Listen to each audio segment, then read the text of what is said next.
Many countries in the world are blessed with ample natural resources, with oil being one of them for a select few. But when oil is the main source of income and demand dries up, what happens then?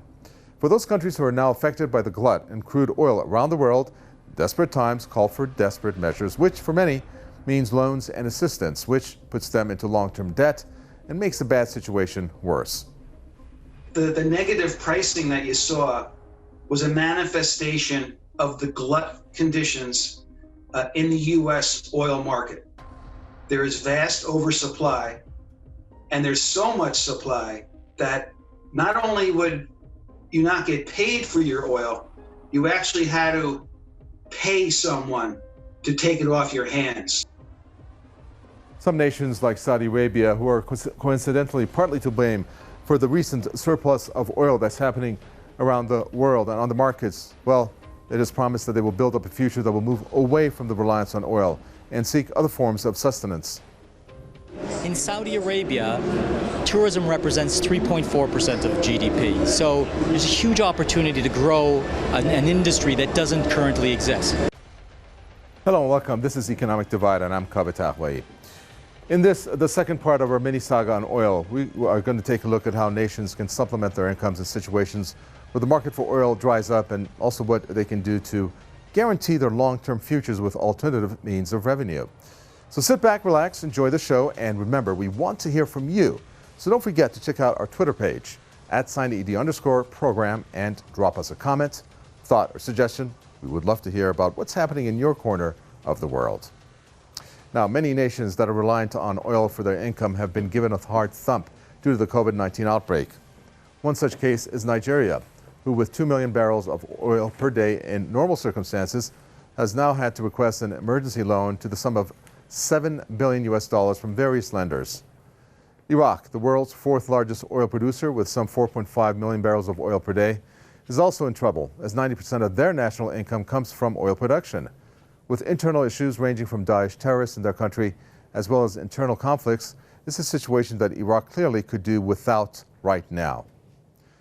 Now, let's take a look at Venezuela. Venezuela itself is also an oil-producing nation and 11th on the list with 2.3 million barrels per day to have also felt the pinch during the oil crisis, with predictions stating that it will see its already struggling economy shrink by a further 15%. This is not helped by the U.S.-imposed sanctions of the nation, which add further misery to the Venezuelan people and the government. It's arguably the oil price war between Saudi Arabia and Russia that became the catalyst to the already low oil prices around the globe, largely due to the impact of the COVID-19 virus, but also due to the already saturated markets. With prices steadily climbing again, what alternatives do Russia and the Saudis have, should the demand for oil dry up in the future? Somebody like Saudi Arabia, for example, they have other streams of income which are based on oil, but also on gas. So in the first instance, I think they will try to ramp up their gas exports. They also have quite a magnificent petrochemicals industry, particularly in fertilizers. So I guess they will divert some of this production there. The Saudis, for one, have their coffers full of their wealth fund, which equates to some $800 billion in times of need. Yet is this enough to sustain the already greedy tyrannical regime? It's hence why the de facto ruler of the kingdom, bin Salman, has suggested a future investment initiative plan, due to be effective by 2030 as part of the Saudi Vision project, and designed with the intention of moving the kingdom away from their reliance on oil and onto other sources of income. The interesting fact that we're seeing, the growth is not only happening in terms of numbers, but we're also seeing qualitative investments that are coming for industries and products that never existed in Saudi Arabia across a variety of sectors in petrochem, power, metals and mining, healthcare, and so on. The Saudis have also sought to open their door to tourism and global events, with the likes of World Championship sporting events taking place in the desert, from boxing to multi-million-dollar snooker tournaments, all designed to give the Saudis a new image. However, the kingdom is shrouded in intrafamilial conflict. The kingdom is also waging a losing war against Yemen, and of course the scandalous and brutal state-sponsored and bin Salman-approved murder of Saudi journalist Jamal Khashoggi. For Russia, on the other hand, it's already the world's third largest oil-producing nation, with around 11.4 million barrels per day of production. Yet should the demand for oil dry up, Russia's blessed with the world's largest natural gas reserves, with a proven 47,805 billion cubic metres, ahead of Iran and Qatar respectively.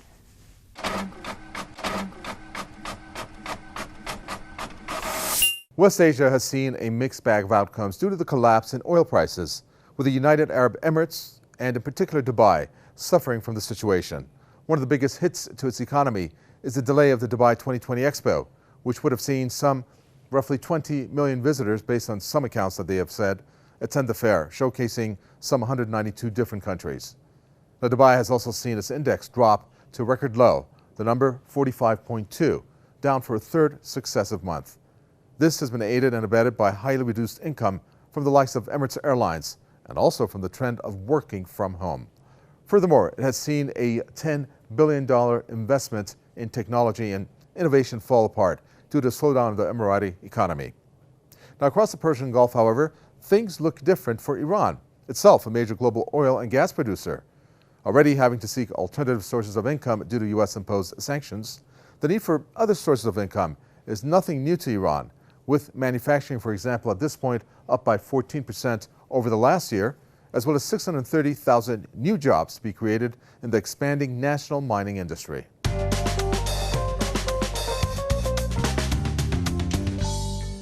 The energy needs of Palestine is a subject that deserves special attention, in particular as we're in the period of the Quds Day, where the world is exposed to the oppression caused on the state of Palestine by the Israeli regime. First and foremost, Palestine does not have an efficient source of their own source of energy, bar a small power substation in the northern West Bank area.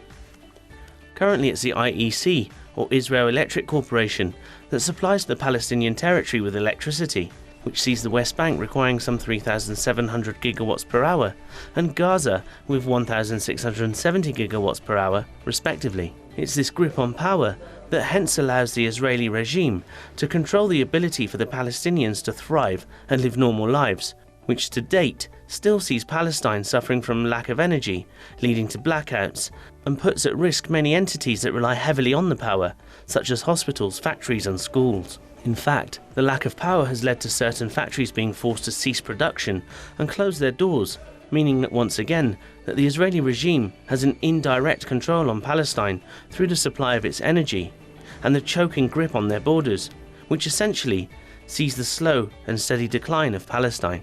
In the Gaza Strip, the only power plant that runs is also fuel dependent on the Israeli regime, and once again fails to fully justify the needs of the population of the enclave, meaning that not only does the regime control the power supply to Palestine, but it now also controls fresh water, the logistical supply, and uses these to its advantage to maintain Palestine in a suspended situation, relying on the oppressive Israeli regime.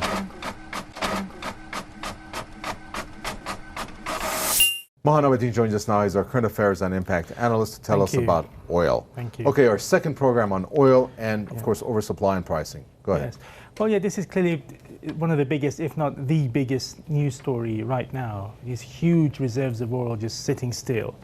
And I think this is indicative of what's going on. A facility in eastern Venezuela, overstocked with oil. Now, the key question being what's going to happen to all this excess. What's going to happen to all this oil? Well, obviously, it depends on the pace of the economic recovery. So if demand begins to 3 recover... months, 6 months, a year? Yeah, I mean, the time frames are very uncertain right now. But I think more and more leaders, especially in the western part of the world, are keen to get the economies going. Okay. But in the meantime, this is a huge issue. This next story is a big one. Yes. So, yeah. So the US is to withdraw some of its military equipment from Saudi Arabia, namely the Patriot missiles. And this has got everybody talking right now on specialist accounts, on Twitter, and other parts of social media. So this is to do what? Saudi Arabia to cut oil production more? Well, first of all, militarily, it's important because, as we know, Saudi Arabia can't defend itself. They're really reliant on American hardware for protection. But as to why have the US has done this, then I think the dominant theory right now is to put pressure on the Saudis. Some are saying even to punish the Saudis for driving the price of oil to ridiculous prices. So it's a punishment move. Yeah, it's the Trump administration really coming down hard. And it's a very noteworthy move because, as we know, Donald Trump has really almost fully aligned American policy with the Saudis over the past 3 years. Sure. Something that had never happened before. So, And your final pick here? Yeah, the final pick being, obviously with the collapse of the oil prices. Not everybody knows Iran is well cushioned against that because of the sanctions and because Iran has been forced to diversify its economy over the past few years and decades even. But the people hardest hit, in the Persian Gulf, the Saudis, Emiratis, Kuwaitis. So this gentleman's asking a very important, he's actually giving you an assessment, the balance of power. Go with the last one. What will happen to the U.S. banking sector and oil industry? Well, and of course, the balance of power is shifting towards whom or what? Well, absolutely. I mean, so you're either looking at a big recession or a profound depression. There's no doubt about that. People are going to suffer. But as to his assessment at the end, the balance of power is shifting. Well, key question is towards who? I mean, I don't think these systems are necessarily going to collapse. The Saudis and the Kuwaitis and Emiratis, it is very, very bad news for them. But I think indirectly over the long term, you could see some serious shifts taking place simply because America withdraws. Sure. Money runs dry. Yeah. Very well. Thank you so much for that, Mohammed. It's a pleasure to have you. You're welcome. Okay, we're about to take a quick break, but don't go anywhere as we have plenty more coming. We're going to take a look at what alternative sources of energy can be used, produced, and exported by nations across the world. We'll ask, can we ever move away from a reliance on oil? We'll also look at what various nations across the world are doing to fight their own battles when it comes to finding alternative sources of income, particularly for the smaller oil-producing states. Also look at other economic news from around the world with some interesting stories from the world of aviation and leisure. Finally, we're joined from Casablanca by Yassine Benaissa, an expert in international relations, diplomacy, and trade. We'll discuss the oil crisis situation and what is happening in Morocco as they seek cleaner and greener sources of energy.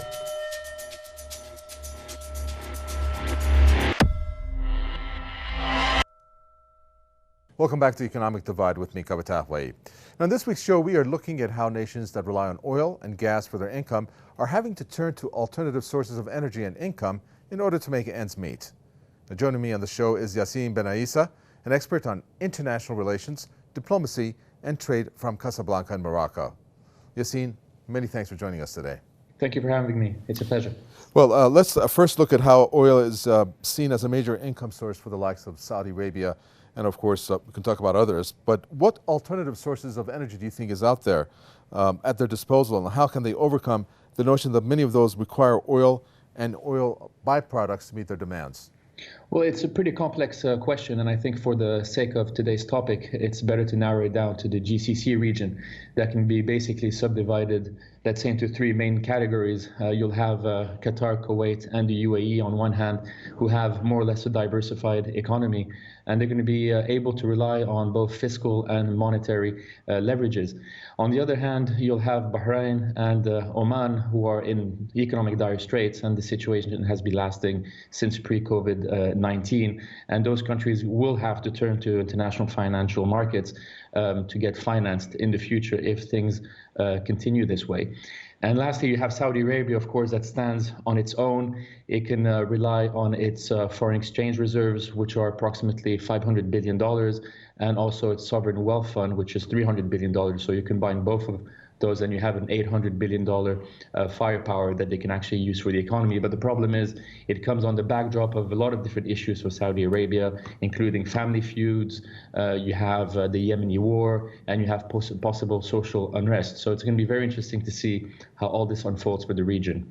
Okay, seems like we have to look at speculation then. I mean, this is a COVID-19 landscape. How can governments plan when it comes to their production or spending? Well, that is a million-dollar question. I think nobody can really answer that, straightforwardly. I don't know what's going to happen in the next 2 months, let alone in the next quarters. But what is sure is that if you look at the macroeconomic indicators, they all point towards a very serious depression. So how things are going to build back up will depend highly on consumer confidence and how people come back to normal. But what is more or less sure is that there will be restructuring, of capital, of labor, and of social dimensions. But the real question we have to ask ourselves is, do we really want to go back to the pre-COVID-19 paradigm, or is this the moment for us to rethink our economy on a vast scale? Only time will tell. Well, let's talk about Morocco. You're familiar with that market. What are they doing in order to meet this new post-COVID-19 era in terms of either importing or exporting gas and oil?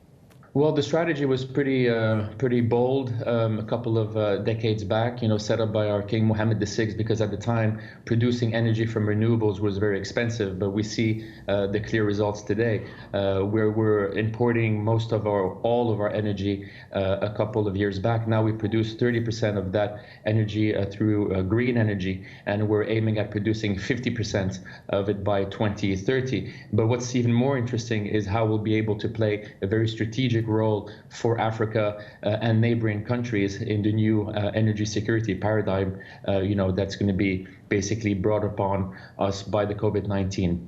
Very well. Thank you very much for that, Yacine Ben Aissa, international relations expert from Casablanca. Many thanks for being with us. Thank you.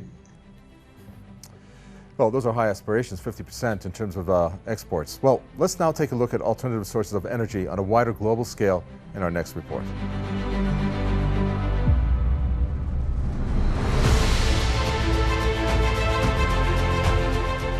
Oil is no doubt one of the world's most important commodities, having seen black gold be the source of energy, fuel, and of course multiple byproducts for a century. However, like all fossil fuels, there's a devastating side effect to their use and discovery. First and foremost is the environmental impact of the use of hydrocarbons, meaning that sea levels and temperatures are rising, the ozone layer is depleting, and the quality of air we breathe is affected. On top of this, the amount of plastics, which are incidentally derived from oil, that we use, waste, and end up in the sea, are also causing endless pollution. Furthermore, the second side effect is the notion of conflicts caused by oil. There's no doubt that the US, for example, has a vested interest in the oil-rich region of West Asia, and this has hence led it to conflicts created with the intention of getting their hands soaked in oil after wiping off the blood. However, alternative sources of energy and fuel are beginning to emerge, with the likes of renewable energy and sustainable energy being highly advanced since the discovery of oil. Whether we can replace oil with something else, it depends very much how technology progresses. Now, oil doesn't really compete heavily with, say, natural gas or renewables in the production of electricity anyway. In terms of cars, if we have much faster progress with electric vehicles or anything that has to do, for example, with hydrogen vehicles, then perhaps.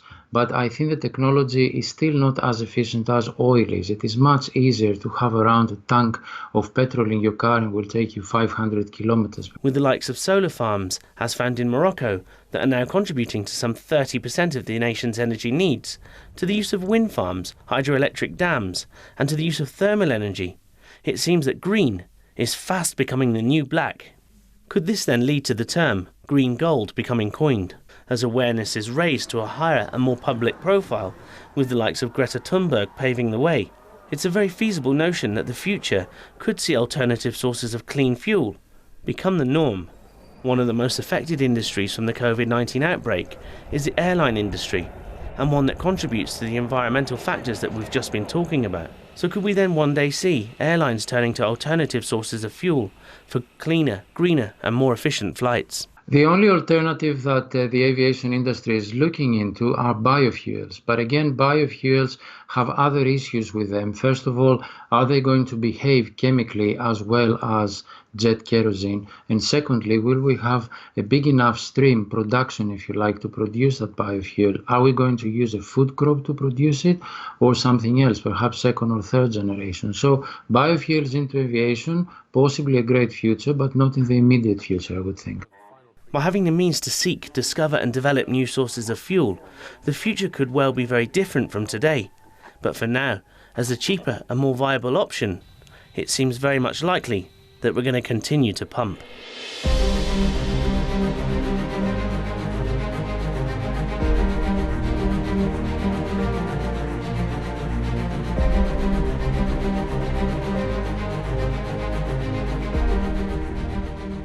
Let's now take a quick look at what's happening elsewhere in the world of economic news. First up, the aviation industry, rocked heavily by the impact of the COVID-19 virus, which has had some ups and downs since we recently covered the sector on our show a few weeks ago. Both KLM and Air France have enjoyed a €7 billion bailout from various sources and investors, as the European-based airlines suffered heavy losses due to reduced flying time. They were also joined by Norwegian, who got a €1 billion bailout from investors and shareholders, giving another life to European aviation. However, on the other side of the scale, not such good news for British Airlines, with both Virgin Atlantic and British Airways cutting back on tens of thousands of jobs. Both airlines have also announced that they are ceasing their services from London Gatwick Airport indefinitely. Good and bad news for the leisure industry. Again, you may recall that we did an episode at the start of the year looking at the gaming industry.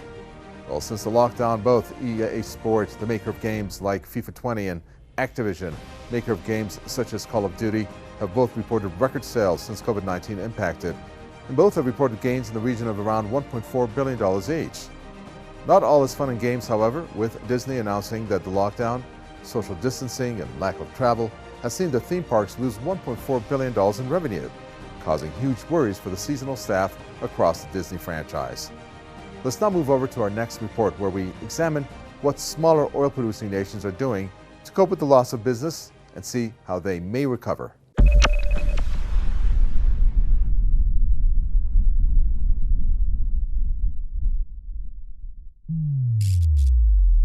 We all know the likes of Russia, Saudi Arabia, the US and Iran all rely heavily on natural resources such as oil and gas in order to run and maintain their economies and energy needs. However, oil is not restricted to the larger oil-producing nations. Smaller states also rely on oil as a major source of income. However, what happens when oil alone is not enough to sustain an economy? The UAE, for example, is the world's 8th largest oil-producing nation, with around 3.7 million barrels per day of production. Yet the state has not been able to rely on this alone in order to flourish in the way it has.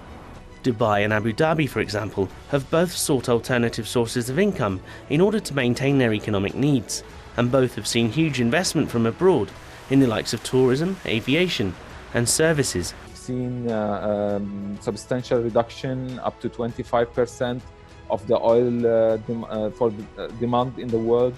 We might see further decline. Dubai, for example, is home to Emirates Airlines.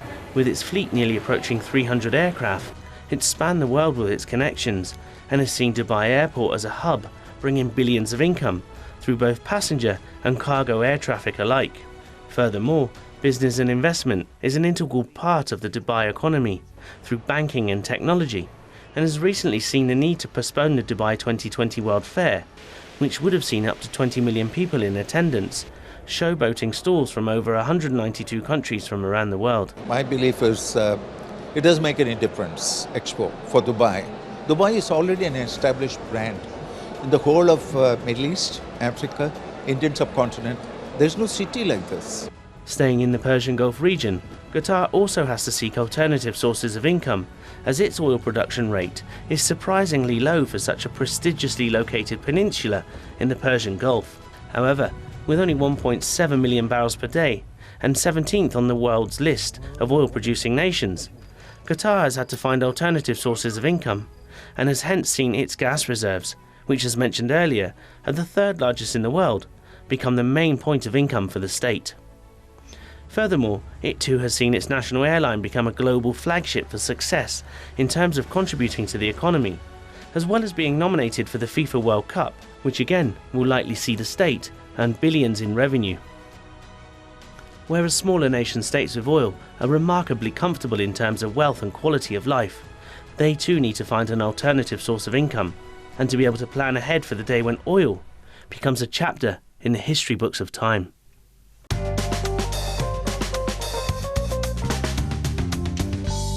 With oil or black gold, a commodity that we can ill afford to live without, it seems that a shock to the system, like a global pandemic, can make us realize that other sources of energy and income may be required in the future. As various nations rush to set contingency plans for just such an occasion, and as alternative sources of energy become cheaper and more efficient, maybe the future will see us coin the term green gold.